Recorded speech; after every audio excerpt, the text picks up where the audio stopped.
നിങ്ങളുടെ favourite shows ഇനി ഒരിക്കലും മിസ്സാവില്ല. ഇപ്പോൾ C5 കാണും നിങ്ങളുടെ ഫേവറേറ്റ് ഷോ തികച്ചും സൗജന്യമായി. ചേച്ചി എനിക്ക് തന്നൊരു വാക്കുണ്ട്, ഞാൻ തിരികെ വരുമ്പോ സന്ദീപിനെ എനിക്ക് തരുമെന്ന്.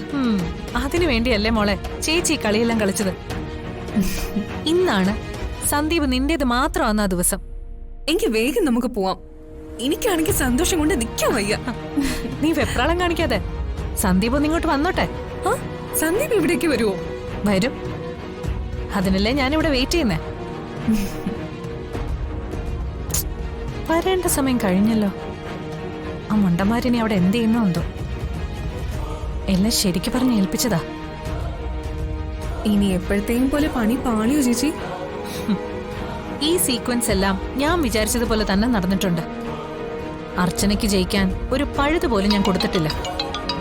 ആ സത്യം. അർച്ചനയാണല്ലോ.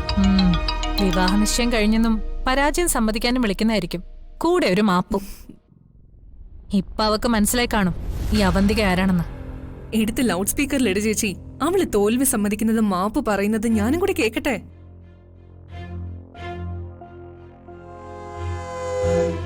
ഹലോ എവിടെയാ? ഞാനിവിടെ അടുത്ത് തന്നെ ഉണ്ട്. എന്തായി നിന്റെ അനിയത്തിയുടെ വിവാഹ നിശ്ചയൊക്കെ? ഭംഗിയെ കഴിഞ്ഞോ? നീ കൂടുതൽ വിശദീകരണം ഒന്നും പറയണ്ട. എനിക്കറിയാം നീ എന്താ പറഞ്ഞു വരുന്നേന്ന്. എടി, ഒന്നുമില്ലല്ലോ നിന്നേക്കാ കൂടുതൽ ഓണം ഉണ്ടിട്ടുണ്ട് ഈ അവന്തിക. അപ്പൊ കളിക്കുമ്പോ അറിഞ്ഞു വേണം നീ കളിക്കാൻ.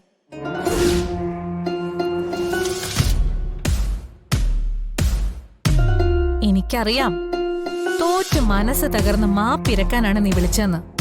പക്ഷേ മാപ്പ് നിനക്കില്ല.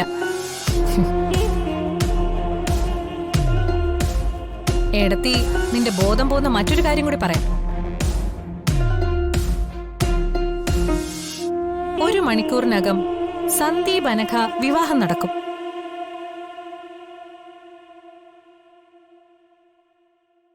അതോടുകൂടി നിന്റെ ജീവിതത്തിന്റെ കർട്ടൻ ഇടിയ അവന്തിക.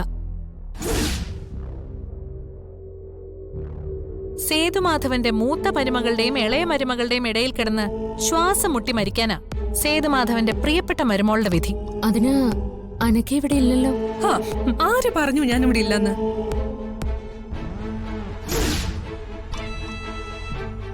കല്യാണ പെണ്ണ് എപ്പോഴേ റെഡി.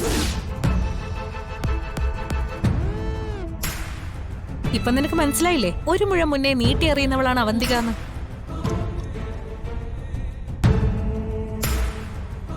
എന്തായാലും നിശ്ചയമൊക്കെ കൂടിക്കഴിഞ്ഞിട്ട് നീ വേഗം നെല്ലിശ്ശേരിയിലേക്ക് വാ. ഇന്ന് വിവാഹിതരാകാൻ പോകുന്ന സന്ദീപിനും അനഘയ്ക്കും അനുഗ്രഹം കൊടുക്ക്.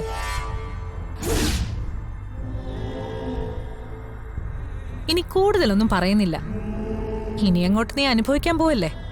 അപ്പോ ശരി എന്നാ. ഒരു മിനിറ്റേ, ഞാനും സച്ചേട്ടനും നെല്ലിശ്ശേരിയിലേക്ക് ഇപ്പൊ വരും.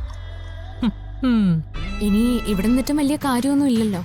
വിവാഹ നിശ്ചയം മുടങ്ങിയ സ്ഥിതിക്ക് ഇനിയിപ്പോ എന്തിനാ ഇവിടെ വെയിറ്റ് ചെയ്യുന്നത്? മുടങ്ങിയെന്നോ? എങ്ങനെ? വിവാഹ നിശ്ചയം നടത്താൻ പെൺകുട്ടി മാത്രം മതിയോ? ചെറുക്കനും കൂടി വേണ്ടേ? അജയൻ മുഹൂർത്തം കഴിഞ്ഞിട്ടും ഇതുവരെ എത്തിയില്ല. ഡൗൺലോഡ് ചെയ്യൂ C5 ആപ്പ്. കാണൂ എല്ലാ എപ്പിസോഡുകളും സൗജന്യമായി.